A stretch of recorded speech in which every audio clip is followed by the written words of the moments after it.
Boa noite, irmãos. A paz do Senhor para todos. Semana passada, nós falamos sobre a visão que teve o profeta Isaías no ano da morte do rei Uzias. Diz o texto de Isaías capítulo 6, que ele viu o Senhor assentado sobre um alto e sublime trono. Comentamos naquela oportunidade o quanto aquela visão transformou e afetou a vida de Isaías. O nosso objetivo naquele sermão, na realidade, irmãos, era deixar claro para a gente a adoração que nós devemos a Deus, aquele que é Senhor de nossas vidas, que é Senhor de nossos planos, que é Senhor das nossas emoções, dos nossos sentimentos, das nossas famílias, de tudo aquilo que temos e que somos. Precisamos adorá-lo. A Bíblia diz que a terra está cheia da sua glória. Foi assim que Isaías o viu. O reformador João Calvino, falando sobre esse mesmo tema, sobre a glória de Deus que enche toda a terra, ao comentar a primeira carta de Paulo aos Coríntios, Calvino diz o seguinte: este mundo é semelhante a um teatro, no qual o Senhor exibe diante de nós um surpreendente espetáculo de sua glória. O que ele quis dizer, na realidade, é que, olhando para a criação, nós conseguimos perceber toda a majestade, toda a grandeza de Deus, tudo aquilo que Ele tem realizado e que tanto nos espanta, enquanto confunde outros que não conhecem a Deus. O salmista, no Salmo 19, ele fala um pouquinho sobre essa glória de Deus, e ele diz assim: os céus proclamam a glória de Deus, e o firmamento anuncia as obras das suas mãos. Um dia discursa a outro dia, uma noite revela conhecimento a outra noite. Não há linguagem, não há palavras, e deles não se ouve nenhum som. No entanto, por toda a terra se faz ouvir a sua voz, e as suas palavras até os confins do mundo. Aí pôs uma tenda para o sol, o qual, como noivo que sai dos seus aposentos, se regozija como herói a percorrer o seu caminho. Principia numa extremidade dos céus e até a outra vai o seu percurso, e nada refoge ao seu calor. Ao olharmos as obras da criação, é muito difícil, irmãos, que alguém que não conheça a Deus, que alguém que conheça a Deus, não se curve em adoração. Não entenda que há um Senhor conduzindo todas as coisas, que há um Senhor que é Deus sobre tudo e sobre todos. Quando nós, por exemplo, notamos a beleza de uma flor, que parece algo tão simples, né? Mas quando você estuda um pouquinho tudo que existe para que aquela flor seja daquela forma, o quão bela ela é, o quanto há de grandiosidade naquele lugar. Ou quando nós olhamos, por exemplo, para uma onda gigante, daquela que os surfistas gostam algumas vezes, né? Quando nós olhamos para o poderio de uma onda e sabemos que ela foi formada pelo Senhor Deus. Ela foi formada por aquele que é dono de tudo e de todos. Ou quando, por exemplo, deixando a onda para lá, quando a gente começa a olhar a maravilha bioquímica que acontece dentro de uma mitocôndria. Lembram daquela mitocôndria que você estudou lá no 2º grau? Se você começar a olhar um pouquinho do que acontece no interior de uma organela celular daquela, não tem como você não adorar, sabe? Não tem como você não se curvar diante de Deus. Não tem como você não se alegrar diante de Deus ao ser recebido em casa pelo seu bichinho de estimação e saber que foi Deus que fez aquilo, que foi Deus que o fez desta forma. Ou melhor, quando você começa a ler um pouco e começa a perceber o quanto é incompreensível um corpo celeste que os astrônomos chamam de buraco negro, que eles simplesmente não sabem nem dizer o que é, não sabem nem explicar com precisão o que é aquilo. Se vocês olharem um pouquinho sobre astronomia, vocês vão ver, irmãos, que a estabilidade do universo depende de uma coisa que os cientistas nunca viram, mas que eles chamam de matéria escura. Nunca conseguiram provar sequer que existe. Mas a estabilidade física do universo não seria possível sem essa matéria escura. E eles não conseguem se dobrar diante de Deus. Não conseguem perceber que Deus é Senhor de cada uma dessas coisas. É Ele que de forma grandiosa cria a mitocôndria. É Ele que de forma maravilhosa desenha uma flor. E é Ele do alto do seu poder que cria cada um dos corpos celestes. Cada pulsar, cada quasar, cada estrela nova, cada buraco negro, cada asteroide. Tudo isso é obra de suas mãos. E é toda essa glória dele que enche a terra. Ao perceber essa glória, o que Isaías faz é olhar para tudo isso e dizer: eu estou perdido. Eu realmente mereço morrer. Ao perceber a glória, a grandiosidade e a santidade de Deus, que naquela visão estava sendo rodeado pelos serafins, que proclamavam constantemente: santo, santo, santo. O que Isaías diz é: eu vou morrer. E eu vou morrer por uma coisa simples. Eu sou um homem pecador. Eu sou um homem de lábios impuros. Habito no meio de um povo de impuros lábios. E os meus olhos viram o Senhor. Não tem como não morrer. Ali terminou o texto da semana passada. O texto termina com Isaías percebendo o quanto ele era pecador, o quanto ele era frágil e o quanto ele estava sujeito realmente a morrer. Terminou isso no versículo 5. Hoje eu quero falar, irmãos, então, sobre a continuidade desse texto. Isaías capítulo 6, versículos 7, o versículo 6 e 7. Isaías capítulo 6, versículos 6 e 7. Diz o seguinte o texto: então um dos serafins voou para mim, trazendo na mão uma brasa viva que tirara do altar com um tenaz. Com a brasa tocou a minha boca e disse: eis que ela tocou os teus lábios, a tua iniquidade foi tirada e perdoado o teu pecado. Amém. Vamos curvar nossa cabeça e orar ao Senhor por um instante? Senhor Jesus, nós bendizemos ao Senhor, porque toda a terra está cheia da tua glória. Bendizemos ao nome do Senhor, porque não há lugar no universo sobre o qual o Senhor não possa declarar o teu senhorio. E isto inclui a nossa vida e esta igreja aqui reunida nesta noite. E por isso nós queremos te rogar que no nome de Jesus, revela-te a nós através da tua palavra. Que o teu Espírito Santo toque o nosso coração e nos edifique para o louvor e glória do nome de Jesus. Amém.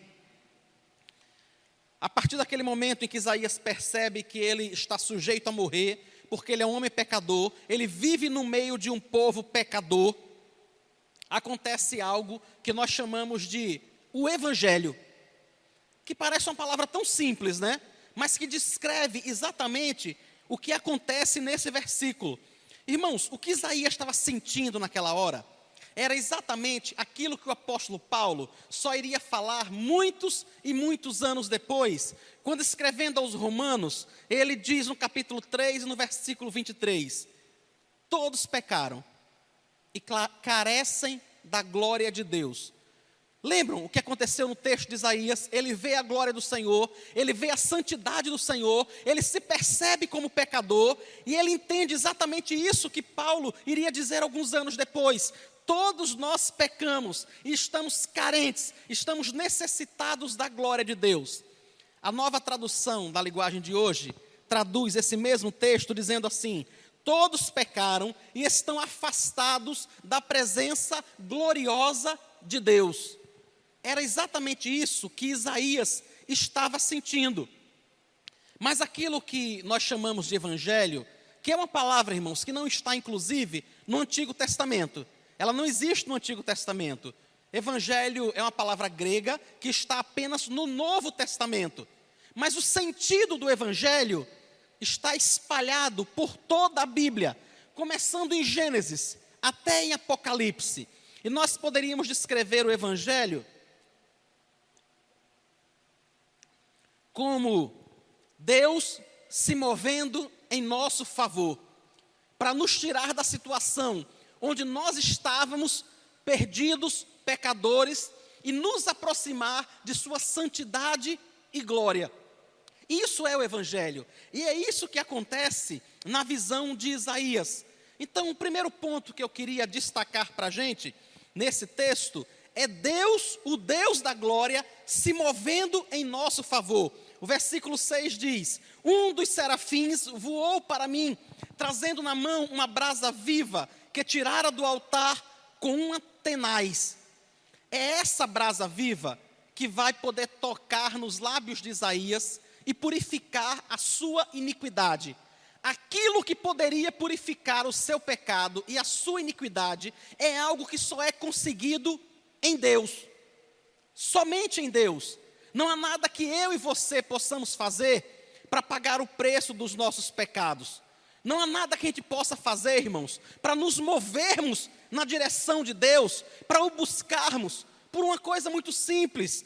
Afastados de Deus, nós estamos mortos em delitos e pecados. A gente nunca vai pensar em se voltar para Deus verdadeiramente, porque o nosso coração, distante dEle, está manchado pelo pecado e não tem prazer nas coisas dEle.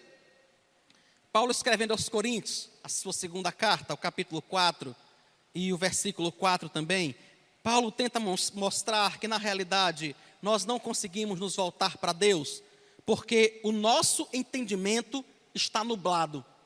Veja, antes de conhecermos a Cristo, o nosso entendimento está nublado, diz o apóstolo Paulo. Mas se o nosso evangelho ainda está coberto, é para os que se perdem que está encoberto, nos quais o Deus deste século cegou o entendimento dos incrédulos, para que não lhes resplandeça a luz do evangelho da glória de Cristo, o qual é a imagem de Deus. Aquele que está afastado de Deus, como eu e você estávamos, não tinha nada que nós pudéssemos fazer para ir na direção dele. O nosso coração não desejava isso, não era o que nós queríamos. Somente ele pode fazer isso. Vejam que na visão, Isaías se percebe um homem perdido, e a consequência imediata dessa perdição dele, desse pecado dele, é a morte. É o que ele diz: eu sou um homem pecador, eu habito no meio de um povo pecador, os meus olhos viram o Senhor, eu vou morrer.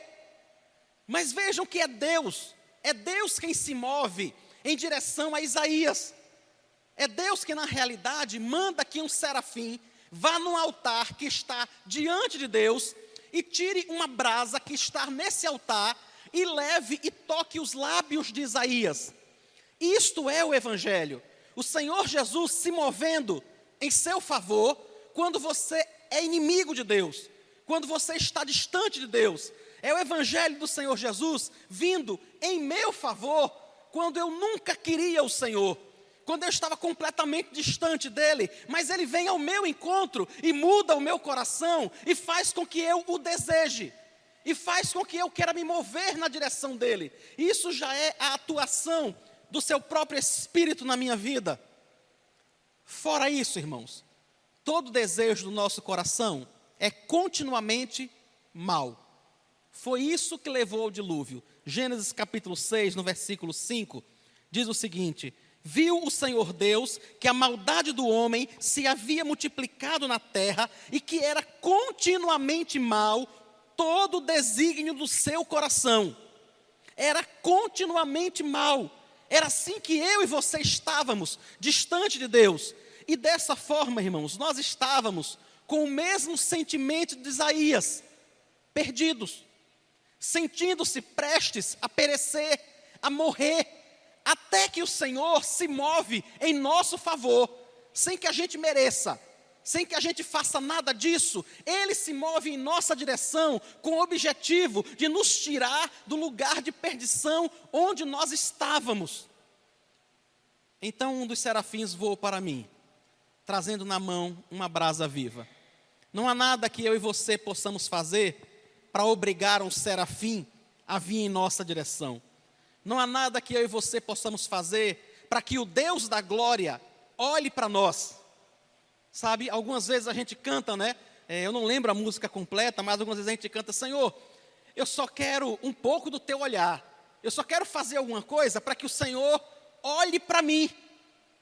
Nós não temos como fazer isso. Não há nada, irmãos, em nós que possa mover o favor de Deus. Não há nada em nós que possa fazer Deus olhar e dizer, esse merece. Nada. Não tem nada disso, nem em mim, nem em você. Quando Ele vem ao nosso encontro, Ele vem na realidade ao encontro de um inimigo. Ao encontro de alguém que está com o coração rebelado, distante, que não quer saber dEle. Mas Ele vem ao nosso encontro. O apóstolo Paulo descreveu isso de uma forma muito maravilhosa.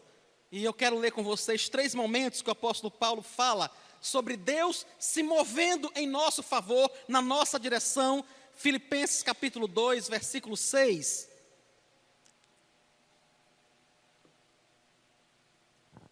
Filipenses capítulo 2, o versículo 6.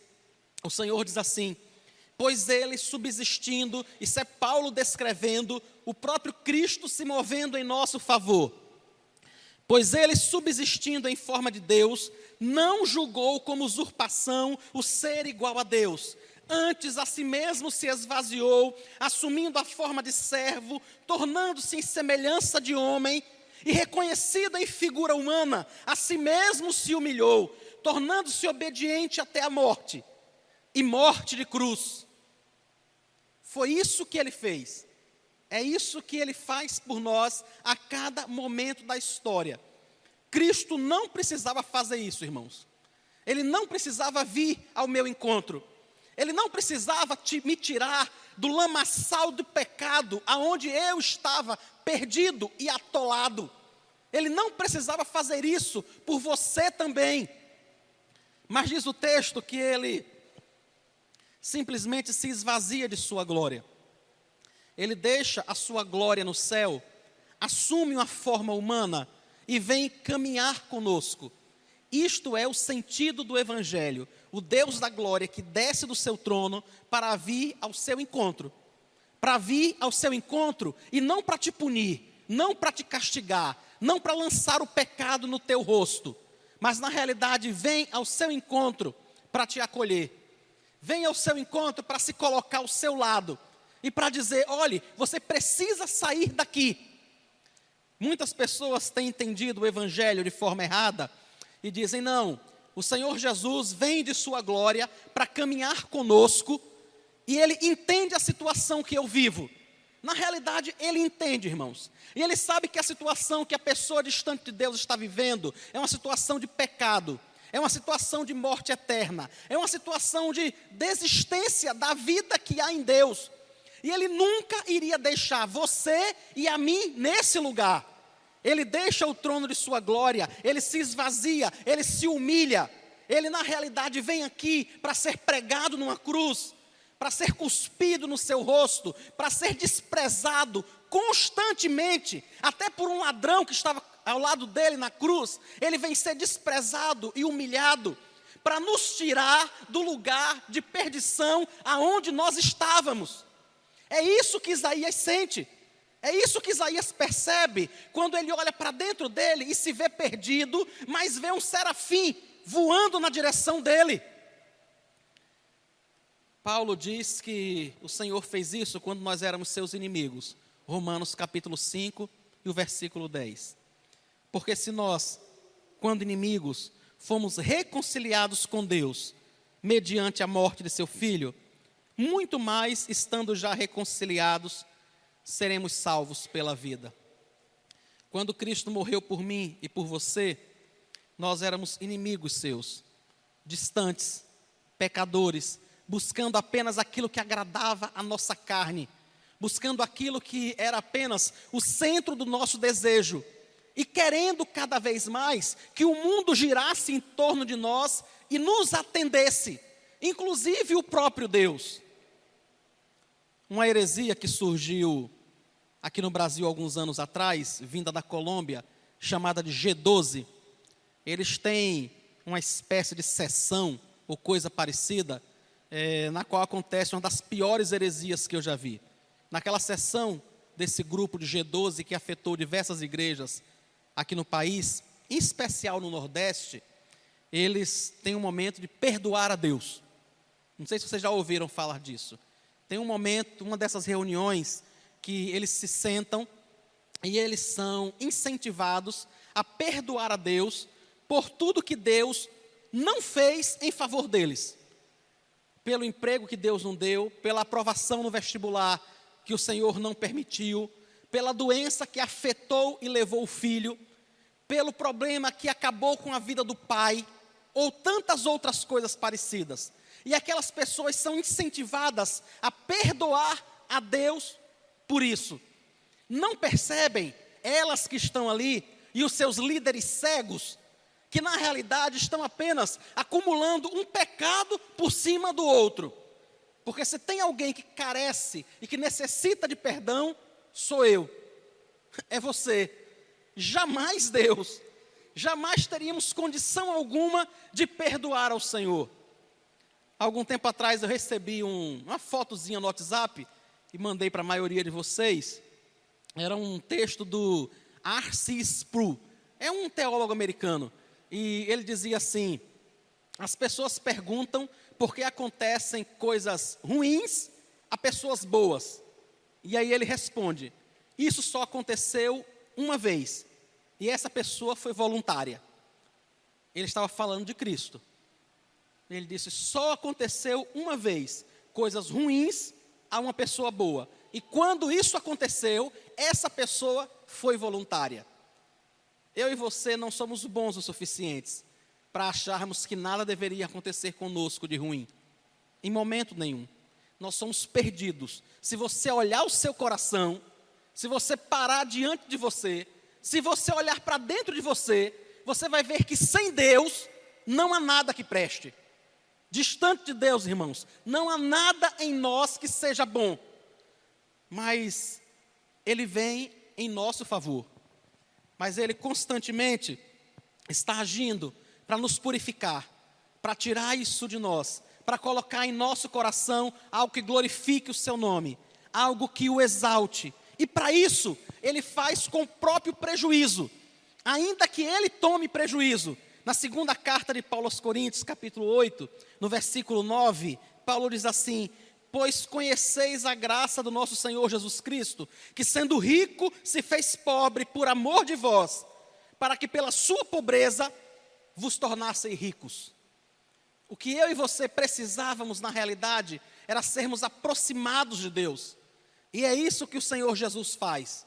Ele deixa o trono da sua glória, Ele deixa tudo que Ele tinha no céu, Ele se esvazia da sua majestade, daquela majestade que Isaías viu no capítulo 6, Ele se esvazia daquela glória e vem caminhar conosco. Uma irmã americana chamada Joyce Rumble escreveu uma música que na realidade ficou imortalizada na voz de Elvis Presley, mas que aqui no Brasil ela foi traduzida e muita gente regravou essa música. Eu acho que vocês já ouviram. A música diz assim: deixou o esplendor da sua glória, sabendo o seu destino aqui, estava só e ferido no Gólgota, para dar a sua vida por mim. Se isto não for amor, o oceano secou, não há estrelas no céu, as andorinhas não voam mais. Se isso não for amor, o céu não é real. Tudo perde o valor se isso não for amor. Mesmo na morte lembrou-se do ladrão que ao seu lado estava, com amor e ternura falou-lhe: no paraíso comigo estarás. Isso é o Evangelho. Um Deus poderoso, eterno, perfeito, de que nada carece, que nada precisa, se movendo em favor de um homem pecador, distante, egoísta, orgulhoso, prepotente. Isso é o Evangelho. Foi isso que Isaías percebeu. Uma vez um homem se aproximou de Jesus e disse assim: Senhor, o que é que eu tenho que fazer para herdar a vida eterna? Jesus disse para ele: você conhece os mandamentos? E ele disse: Jesus, eu cumpro tudo. Eu cumpro tudo. Tudo que o Senhor imaginar dos mandamentos eu já faço. Jesus, conhecendo o coração daquele homem, sabendo onde estava o ídolo no seu coração, diz a ele: faça o seguinte então, vá, venda tudo o que você tem, distribua com os pobres, e você vai ter um tesouro no céu, e venha me seguir. Diz o texto que aquele homem abaixa a cabeça, está em Marcos capítulo 10, abaixa a cabeça e sai muito triste, porque ele era um homem muito rico, e tinha muito amor ao seu dinheiro. Jesus olha para os apóstolos e dizem: olha, muito difícil.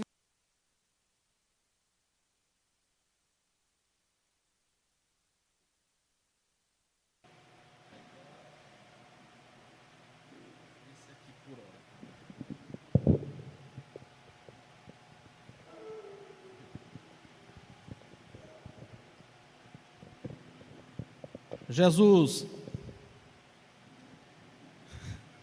mudou alguma coisa, né? Jesus olha para os discípulos, irmãos, e diz a eles que não seria...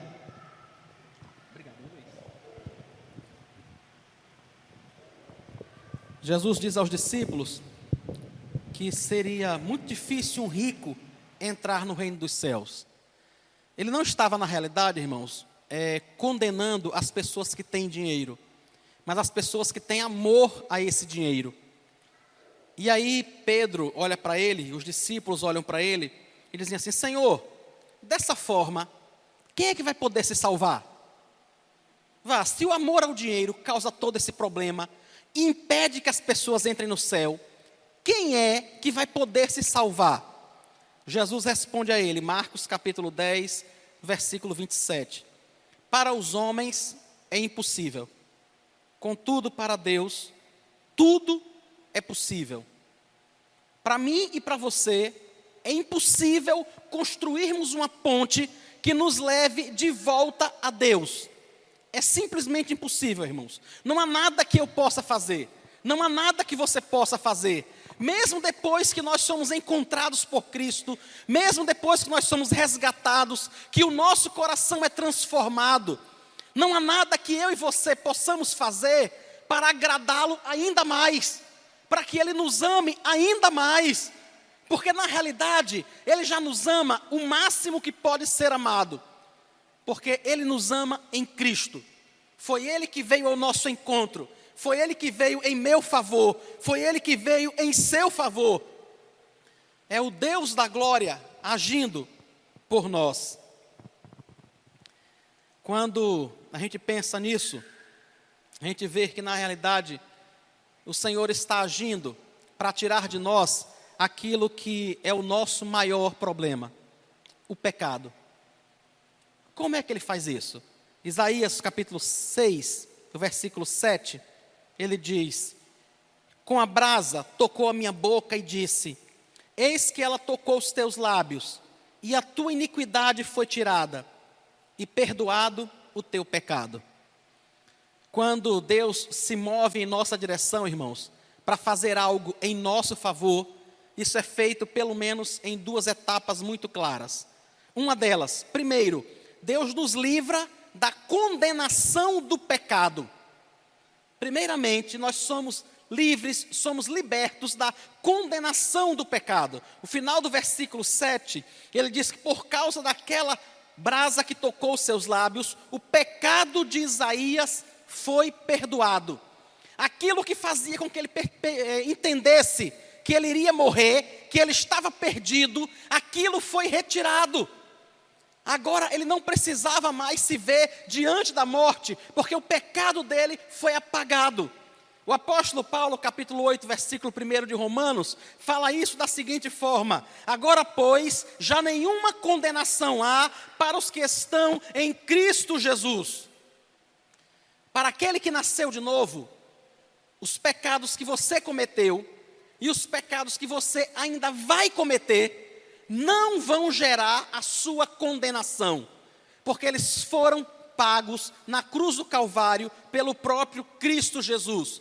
O meu pecado, irmãos, o seu pecado tinha gerado uma dívida diante de Deus que era impagável. Eu e você não podíamos fazer nada para pagar o preço dos nossos pecados. Mas Ele pode fazer.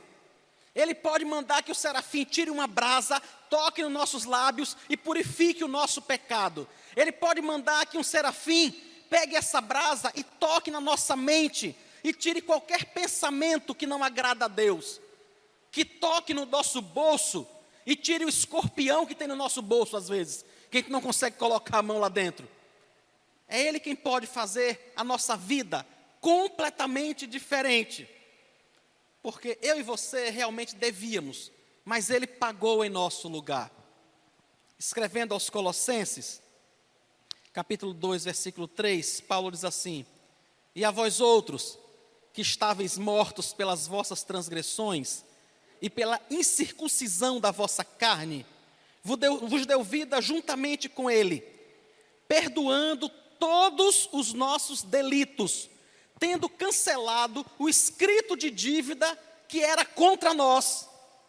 Havia uma dívida, irmãos, que eu e você tínhamos diante de Deus por causa do pecado e que era impagável por nós mesmos, por nosso próprio mérito, mas que Cristo paga por mim e por você.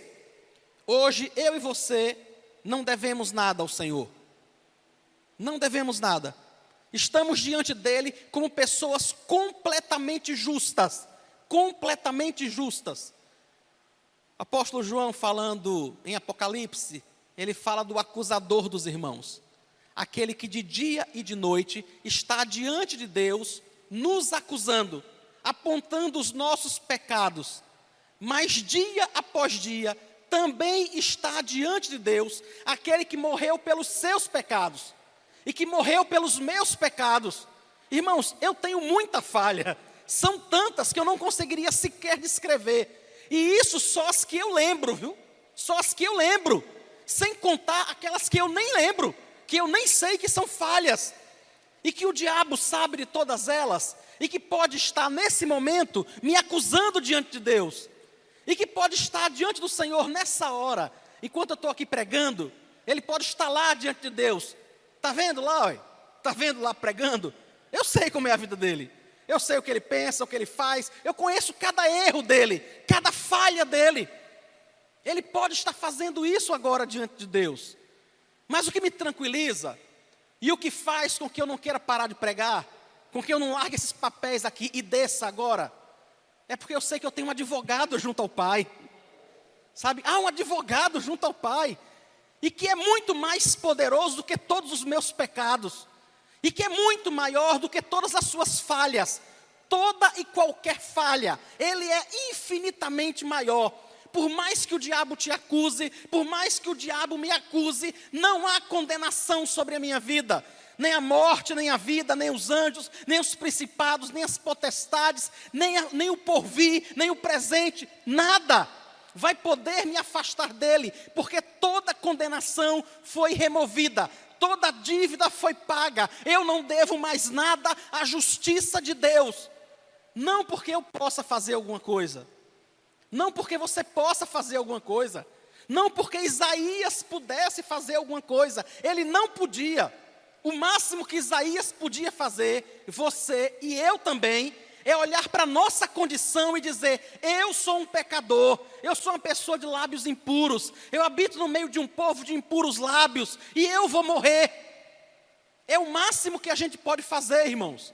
Mas há alguém que está sentado sobre o trono, há um Senhor todo-poderoso, que se move em nossa direção, e que manda um serafim com antenais, purificar os nossos lábios, o nosso pensamento, a nossa mente, a nossa alma. Há o Filho de Deus, que se esvazia de sua glória no céu, vem morrer na cruz, e que agora está à destra de Deus, intercedendo por mim e por você, apresentando constantemente, irmãos, constantemente e toda hora, apresentando as suas mãos furadas ao Pai, e dizendo: olha, foi por Ele,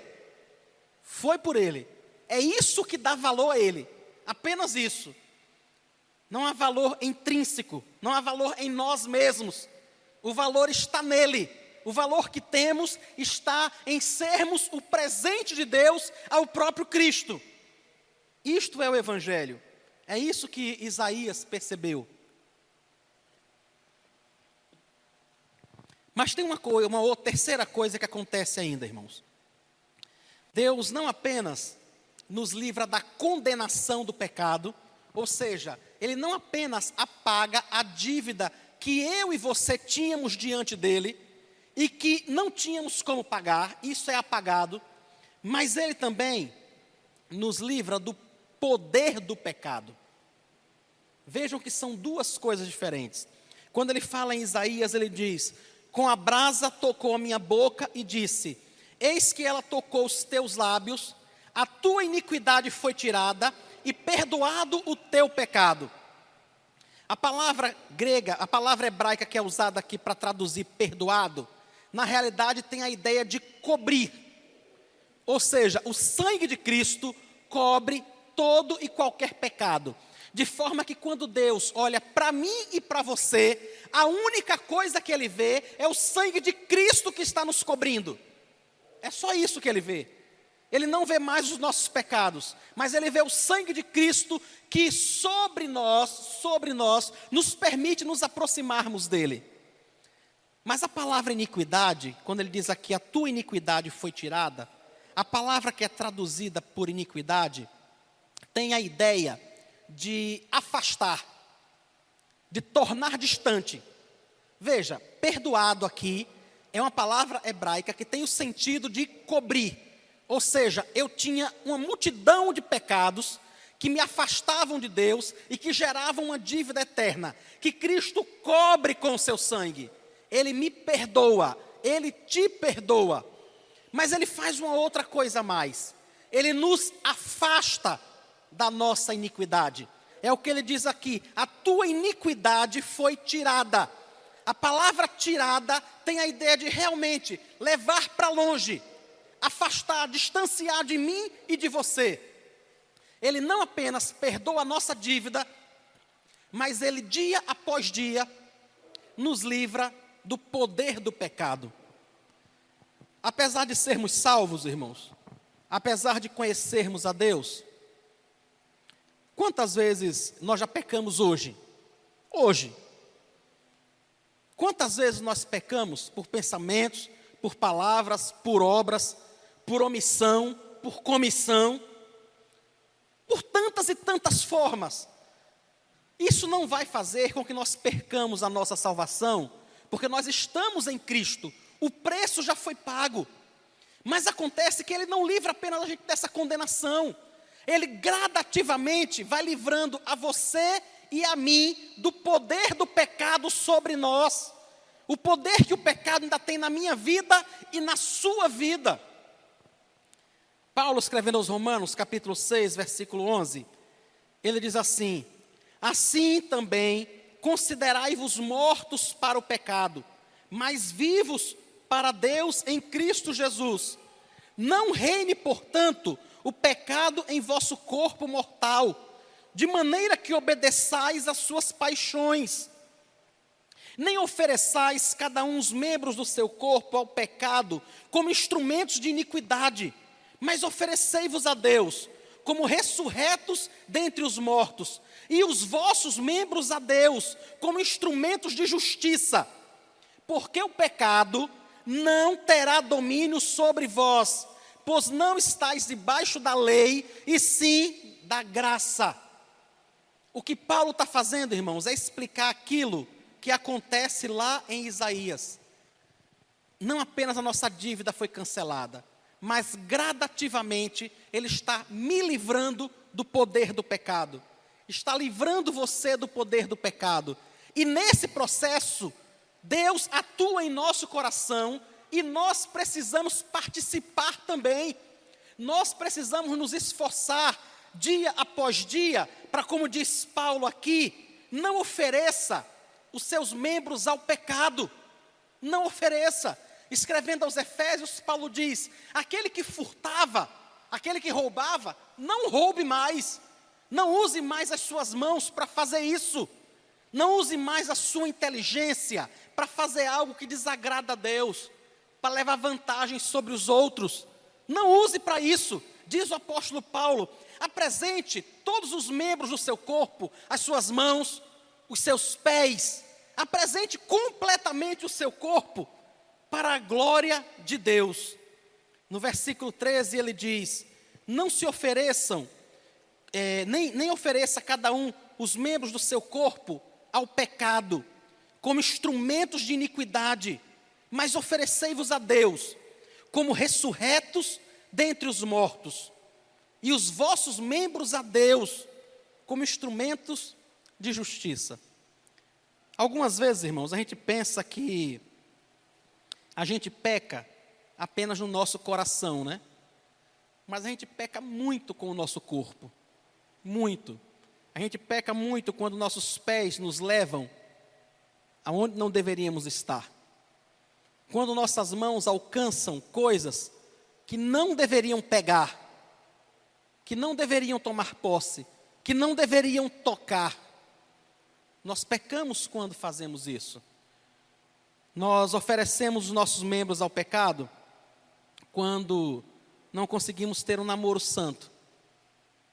Quando usamos as nossas mãos, não para edificar o nosso namorado e a nossa namorada, mas para tocar em seu corpo de forma que vai afastá-lo de Deus, que vai macular a sua consciência, que vai fazer com que no primeiro domingo do mês, na hora que a gente estiver orando pelos elementos da ceia, ele saia por aquela porta e vá lá atrás tomar água.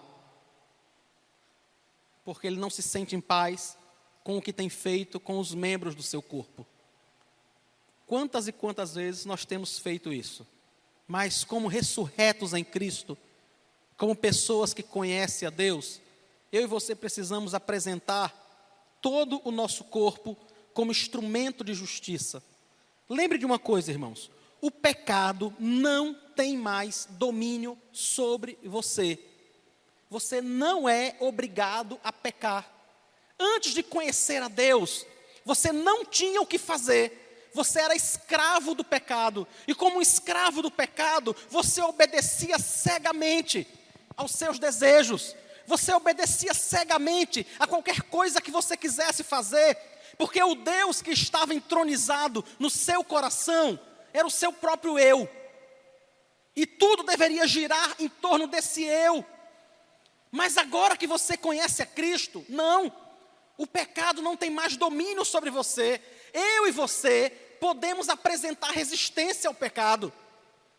Eu e você podemos fechar os nossos olhos para não vermos aquilo que não deveríamos ver. Eu e você podemos usar o controle da televisão para desligar no momento que ela não deveria estar ligada. Para fazer aquilo que a gente sabe que tem que ser feito. Algumas vezes as pessoas imaginam que são de tal forma dominadas pelo pecado que ela não tem como fazer de outra forma. Não é raro você ouvir alguém dizer assim: eu tenho 37 anos. Por 37 anos, eu tenho tido esse temperamento irado, irascível. Eu tenho tido esse temperamento terrível. Não gosto dele, mas por 37 anos tem sido assim. Isso não vai mudar. Isso não tem como mudar. Eu tenho esse temperamento assim há 37 anos e vou ter até morrer. E as pessoas vão precisar me aturar dessa forma, porque eu sou assim, eu não tenho como mudar. Isso não é o discurso de alguém que foi alcançado pela graça de Deus. Isso não é o discurso de alguém que está caminhando para o céu. Não é, irmãos. A Bíblia deixa claro para mim e para você. Está aqui, Romanos capítulo 6, versículo 14. O pecado não terá domínio sobre você. Eu sei, talvez seja difícil, depois de 37 anos, pisando em todo mundo, dizendo o que você quer, da forma que você quer, e achando que as pessoas têm que ouvir o que você está dizendo, porque você quer falar. Eu sei que depois de 37 anos fazendo isso, é difícil mudar. Mas se você for encontrado por Cristo, você vai apresentar resistência a isso. Você não vai simplesmente dizer: não, foi sempre assim. Não tem jeito, vai ser assim. São 37 anos dessa forma. Por que é que vai mudar agora? Por uma coisa muito simples. O Espírito Santo habita o seu coração. O pecado não precisa mais reinar no seu corpo. Você não é mais escravo do pecado. Você não é mais escravo da moda. Não é, sabe? Você não precisa usar o seu corpo para obter valor. O seu valor está em Cristo. Você não precisa usar suas pernas para obter valor, a sua cintura para obter valor. O seu valor está em Cristo. O pecado não precisa reinar no seu corpo. Não precisa. Não precisa reinar no meu corpo. Eu preciso oferecer resistência a isso. Ou eu não nasci de novo. Ou jamais, aquele serafim voou em minha direção e tocou os meus lábios com aquela brasa viva tirada do altar. É isso que é o Evangelho. O Senhor vem em nossa direção. Nós estamos perdidos, distantes, mas quando somos alcançados por Ele, alguma coisa muda. Alguma coisa acontece em nossa vida, irmãos. Paulo, escrevendo aos Coríntios, capítulo 6, versículo 9, ele diz assim: ou não sabeis, os injustos não herdarão o reino de Deus. Não vos enganeis. Veja a relação que Paulo faz. Nem impuros, nem idólatras, nem adúlteros, nem efeminados, nem sodomitas, nem ladrões, nem avarentos, nem bêbados, nem maldizentes, nem roubadores herdarão o reino de Deus. Nenhuma das pessoas que praticam isso herdarão o reino de Deus. Mas aí ele escreve o versículo 11, glória a Deus por isso. Tais fostes alguns de vós. Eu já ouvi falar de uma igreja, onde o pastor começou a ler esse texto, e ele disse assim: irmãos, fiquem de pé aqueles que já viveram esse tipo de pecado. E aí ele começou a ler esse texto, e o povo começou a se levantar. Quando ele terminou de ler, não tinha quase ninguém sentado. Quase ninguém sentado. Imaginem. Tais fostes alguns de vós, mas diz o apóstolo Paulo: mas vocês foram lavados, vocês foram santificados, vocês foram justificados no nome do Senhor Jesus Cristo e no Espírito do nosso Deus. Eu era assim, você era assim. Você pode dizer: não, eu nunca adulterei. Será? Cristo diz que se você olhar de forma impura para uma mulher, você já adulterou com ela. Você pode dizer: não, eu nunca matei ninguém. Será? Jesus disse que se você no seu coração sente ódio, desprezo, nojo por alguém, você é um homicida. Você matou essa pessoa. Será que nós nunca adulteramos? Será que nós nunca matamos? Será verdade? Mas ele diz: vocês foram lavados, vocês foram santificados, vocês foram justificados.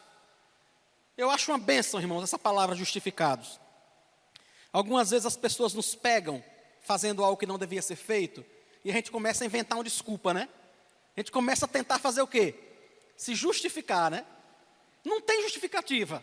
O nosso erro está claro. A gente olha para a pessoa e diz: não, não é exatamente isso que você viu.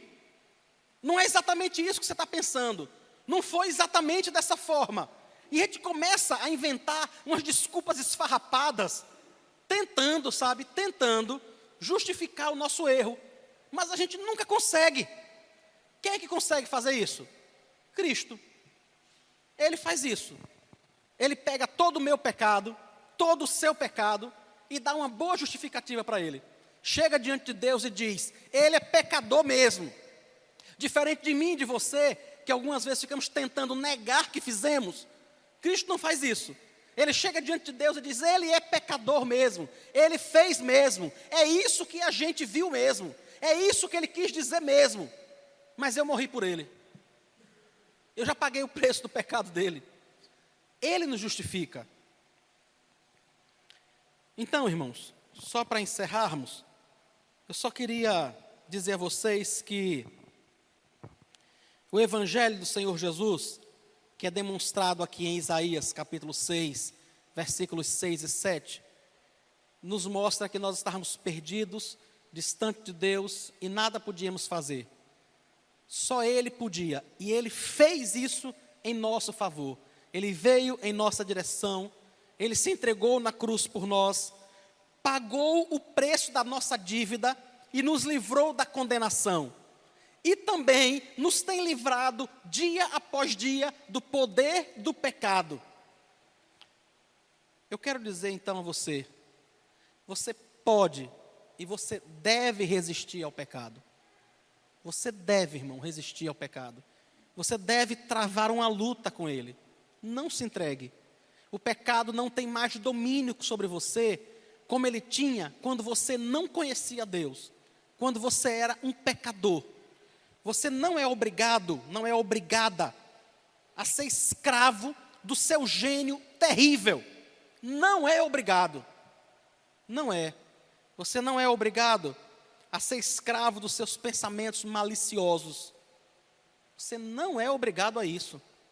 Entregue a sua mente a Deus. Encha o seu coração e a sua mente da palavra do Senhor. Resista a isso. Como você já deve ter ouvido 1 milhão de vezes, um passarinho pode até sobrevoar a sua cabeça. Não tem nada que eu e você possamos fazer para impedir que aquele pombo gigante que está ali em cima passe aqui e voe sobre a nossa cabeça. Não tem nada que a gente possa fazer. Mas uma coisa é certa, eu e você podemos impedir que ele faça um ninho na nossa cabeça. Isso eu posso, é obrigação minha. Já imaginaram, irmãos, se eu estou caminhando por aí com um ninho de pombo na cabeça? Dá para imaginar um negócio desse?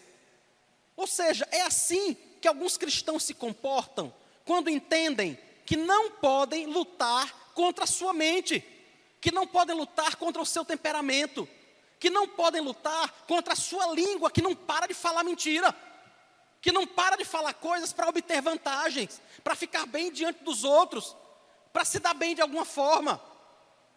Nós podemos, precisamos, temos que fazer isso. Nós já estamos em Cristo, nós já fomos salvos, nós já somos libertos. Nós não estamos mais usando aquela roupa listrada, sabe, de penitenciária de filme americano. Aquela roupa já foi tirada de nós. Nós já usamos as vestes de justiça do próprio Cristo. Nós já fomos vestidos com a sua roupa de justiça. Então saia da prisão. Sabe, saia da prisão em nome de Jesus. Não permaneça preso. A corrente já foi tirada do seu pé. As algemas já foram soltas da sua mão. Você não precisa viver servindo ao pecado. Você tem poder no nome de Jesus, no Espírito Santo que habita em você, para viver como um filho de Deus. Para viver de forma que o nome do Senhor seja glorificado em sua vida. Porque é isso que Ele veio fazer em nosso favor. É esse o Evangelho do Senhor Jesus. Que Deus abençoe sua vida. Que o Senhor te fortaleça e me fortaleça. Nós vamos orar e depois vamos cantar uma música.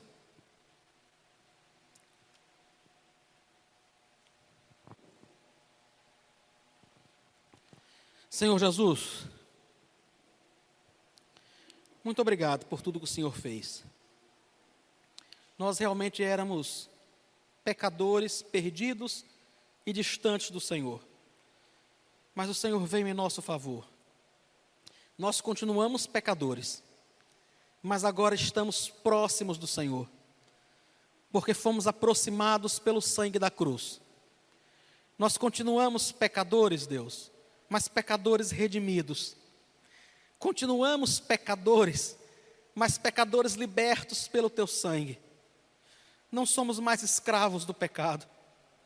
E por isso nós glorificamos ao Senhor. Muito obrigado, Deus. Muito obrigado, porque não há nada que possa nos afastar do Senhor. E nesta noite nós queremos te pedir, coloca isso no fundo da nossa alma, nos ajudando a viver como filhos de Deus, nos ajudando a viver como pessoas libertas do pecado, e não como escravos, porque nós não somos mais. Dai-nos graça, Pai, no nome de Jesus. Quero apresentar diante do Senhor aquele irmão que tem sido escravo, Deus, de determinados pecados por toda a vida. Aqueles pecados que têm escravizado homens e mulheres aqui presentes nesta noite. Tenha misericórdia, Deus. Tenha misericórdia, Pai, no nome de Jesus. Traz verdadeira libertação ao teu povo, Pai. Verdadeira transformação. Dá graça aos teus servos para lutarem contra o seu gênio que não glorifica ao Senhor. Dá graça aos teus servos para lutarem contra os seus pensamentos que não glorificam ao Senhor. Deus, no nome de Jesus, ajuda-nos a viver como justificados, como filhos e não mais como escravos. Nós te oramos agradecidos, no nome de Jesus. Amém.